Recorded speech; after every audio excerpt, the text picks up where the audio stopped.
In this video, I'm going to be answering the question if you can change your email address inside Kakao Talk app. If you find this video helpful, please consider to like this video and subscribe to my channel.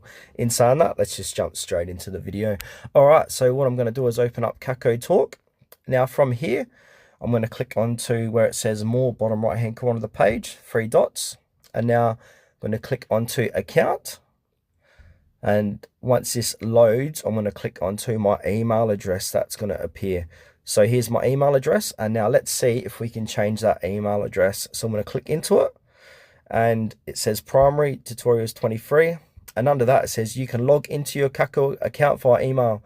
Email registered to your Kakao account shall not be deleted or changed. So at this point of time, I'm making this video in January 2025. You cannot change your email address. But what I can suggest is if you reach out to Kakao Talk support and just say, hey, I would like to change my email address, they might be able to help you in that way. So yeah, that's the only real way you'll be able to change your email address is by reaching out to their support team.